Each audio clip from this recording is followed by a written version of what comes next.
High in the western Himalayas, cradled in the Karakorum mountains of northern Pakistan, lies a plateau known as the Land of Giants. The Deosai Plateau in Gilgit-Baltistan is the second highest plateau in the world. The Deosai National Park was created here in 1993, and it is home to the endangered Himalayan brown bear. This is the sole habitat in the whole of South Asia that can claim an increasing bear population. In 1993, the situation was very different. In the early years, there were a lot of difficulties in Deosai in terms of conservation. The Himalayan Wildlife Foundation recognized that the very survival of the bears in Deosai was at risk and decided to act. They gathered international funding and set up a field camp, conducting vital research on all aspects of the bears and their habitat. We counted the bears and all we could find were 17 bears. Compared to what we had heard from the wildlife department, there were 500. We were really worried that maybe there were 500 bears once upon a time and maybe this is all that is left.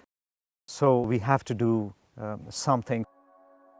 The Himalayan Wildlife Foundation worked with local communities to foster conservation awareness and also recruited park staff from here. Training the local people in park management gave them a vested interest in the future welfare of the park. We left in 2002-03. We handed it over to the department. The basic systems were in place. There was a level of protection and the department got its staff in place with its own funding. By 2007, the population of brown bears in the park had grown significantly. 43 of these fascinating creatures were now living in the Deosai Plateau. Sadly, the fate of the bears and their survival is by no means assured as yet.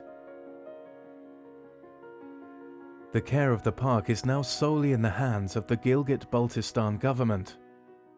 The biggest problem that we face is lack of funds. The number of staff that we have in the park, that is very limited. Their ability to move around is very limited. It is 2,600 square kilometers of territory in a difficult terrain. With little revenue of its own, Gilgit-Baltistan has few resources with which to manage all of its responsibilities in this highly impoverished area. Conservation has had to take a back seat. The arrangement that visitors from within the region don't need to pay to enter the national park limits income even further. हमने कभी उनके ऊपर ज़्यादा focus नहीं किया है। सिर्फ और सिर्फ वो टूरिस्ट जो आते हैं वो भी बहुत नॉमिनल चार्जेस उनसे, जो जीबी से बाहर के जो लोग होते हैं उनसे 40 रुपीस पर हेड के हिसाब से, और जो फॉरेनर होते हैं $8 पर हेड के हिसाब से लिए जाते हैं. But even these minimal charges are not put towards the management of the park. Strengthening the park's revenue stream is vital, and charging a small fee for all visitors could provide the funds the Wildlife Department desperately needs.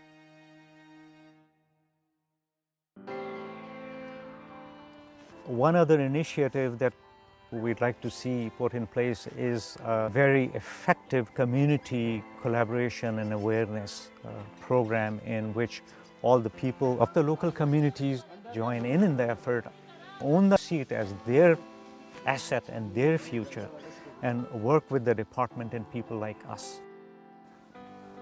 Environmental education is not only required for local communities, but is also vital for the staff and visitors for Deosai and the general public.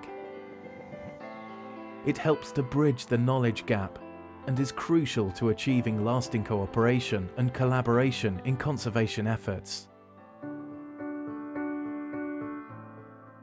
responsibility for protecting this exceptional treasure now rests with the authorities and people of Gilgit-Baltistan. To preserve it, they will need the support of international donors and all of us who hope to safeguard Deosai for future generations. Today, the brown bear is one of the most threatened animals in South Asia.